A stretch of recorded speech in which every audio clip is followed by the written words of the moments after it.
Hello, welcome to Golden Energy 1111.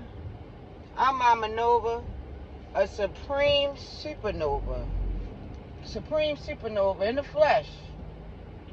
Okay. Back with another video. And I see that my last video has got quite the amount of views. And I should have said subscribe to the channel. And I'm also hoping I also hope that people that's watching the video is getting something out of the message that I spoke about, because I know that my video is getting a lot of views because I hashtag Christian Malone, and I only mentioned her because I was trying to paint the picture of my family background, being that my aunt, my mom's sister, blood sister, my grandmother's daughter, was once married to Christian's Rock father, the Black Malone. No, I have never been around Christian. No, I have never seen her in person. But I just was trying to paint the picture of the type of family background that I have. I'm from Baltimore. Christian from Baltimore.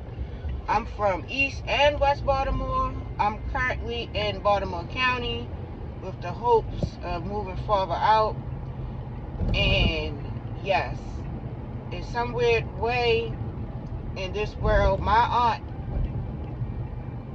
got involved with Christian's dad and married him. And I brought that up to say, I was talking about how family is the one to stab you in the back. Your family be the closest to you. They see your light, and especially if it's an older family member who may have not done as much with their life as you are set out to do for yourself.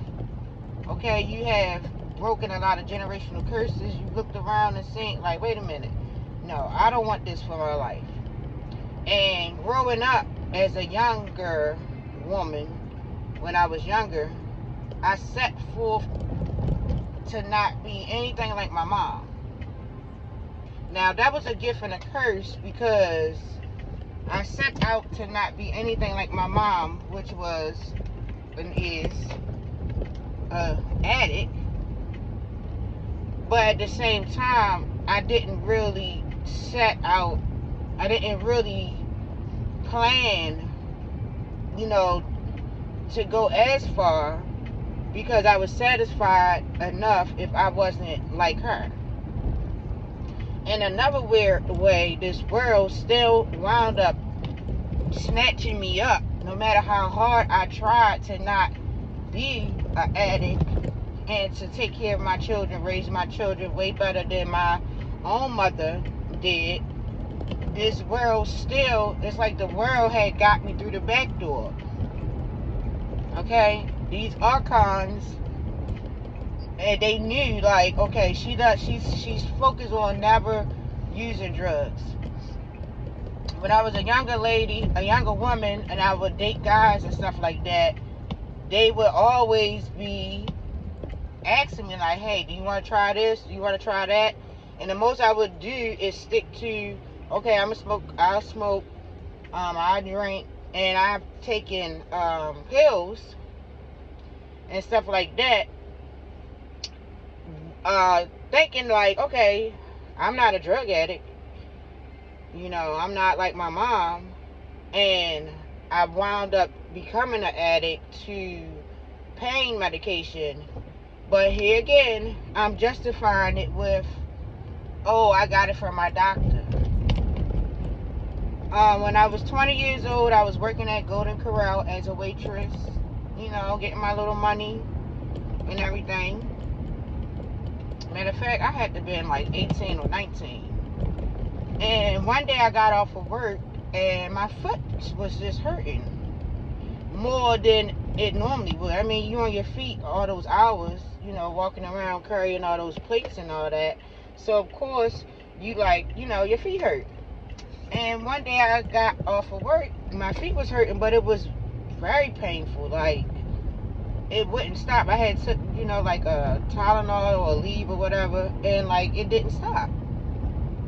So I talked to my doctor, and she sent me to like a foot doctor, and come to find out,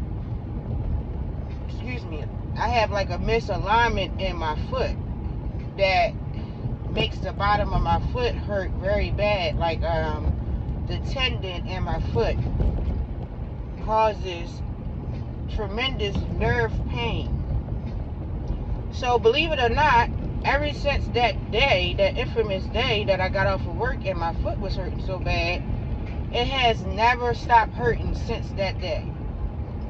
So can you imagine a part of your body just hurting one day and it never stops? So that's what I've been living with, chronic foot pain. I've had foot surgery on this foot to attempt to align my foot, which it did align my foot. They put like a screw in my foot to straighten it out, but the screw in my foot was causing more pain, so I had to get it taken out.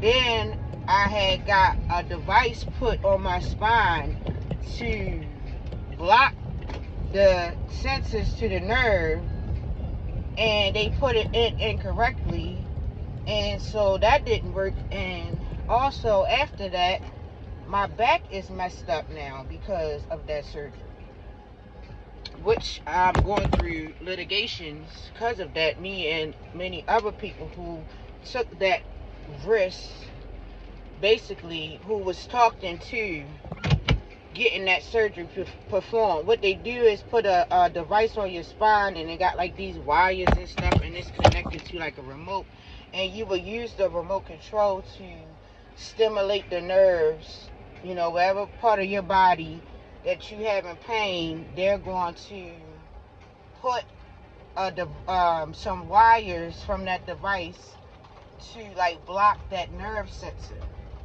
I went through the trial of that, which I did not want to go through the surgery, but I felt like I was being pressured to do the surgery. And also the surgery was supposed to be so that I would stop taking the pain medication. I had a prescription. I was going to pain management. And yeah, so I got the surgery done, and when they did the surgery, the doctor did not put the leads, is what it's called, is wires. They did not put the device, the leads, the wires on the right part of my spine so that it could block the pain sensors in my foot. And also my back was hurting. If the doctors want to cut on your body, don't let them cut on you unless it's very much necessary. That surgery I had was not a necessary surgery. I wound up getting the device taken out, and then also still taking the pain medication, which becomes an addiction on your body. You start taking the pain medications, these young people out here taking it, buying it, it's a very expensive habit, which can lead to other things. And that's what happened to me during the pandemic, that I was getting this medication off the street because people's prescriptions was delayed and all that. So now I'm getting it off the street, and I'm realizing this is not what they saying it is. Then also, now that I got this euphoria from this and realizing what it really is, shoot, I can buy this. This is cheap, and it works. It's helping me with my pain, because it's not just that you have your original pain. No, you have the pain now of your body being addicted to this medication. And if you don't get it now, you feel like you're having the flu. Now you feel like the withdrawals of not being on your medication, Percocet, Oxycontin, Lortabs, whatever that narcotic is one of the most painful things you could ever go through is a withdrawal. So I would suggest, if there's anybody out there that's taking this medication and you don't have a prescription, to get it. And even if you do, because your tolerance is going to start to, like, you're going to need more and more and more. Get off of this medication as soon as you possibly can, because it is going to cause trouble in your life. You want to be wanting to buy it even if you have a prescription, because with so many people passing away and ODing and doctors getting in trouble and stuff, they're not trying to increase your dosage. And here I am thinking I'm doing something good for myself. You know, I can work and not be in pain all the time, because I've been in pain so long that it's like I'm not even in pain, because it's like normal. I detoxed myself off of fentanyl and narcotics for 9 days. I locked myself up in my bedroom, took some bread and water, some NyQuil, and just was sleep, sweat, go use the bathroom, go back, lay down. For 9 days straight, I did that. You can do it. I wouldn't recommend nobody doing what I said I just did, because you might want to be around some professionals if you need to withdraw off of that. But here I am trying my hardest to not be an addict like my parents, and wind up still becoming an addict because of pain and wanting to get some help and trusting these doctors at Johns Hopkins and wherever else. So I'm Mama Nova. I got something to do. I'll be back with a video. Can you please subscribe if you are watching any of my videos, because I'm going to be dropping these downloads, because I'm in a new alignment. I went through a portal. Like I said, it was less than 12 hours. Like, my life changed like so quickly. It's just getting better and better now that I'm aligned with how I want to create my life versus what I was told my life was, or what I was led to believe that my life was and is, and how the mechanism of this reality works. So yeah, you are the god of your own energy, and the universe is not working for you, with you, or against you. It's working through you. So whatever energy you working with and aligned with, if you ain't balanced out your energies and you connected to low frequency vibrational energies, which is entities that's connected to deities, you're going to be creating a whole bunch of chaos. So yeah, I'll be back with another video. Thank you.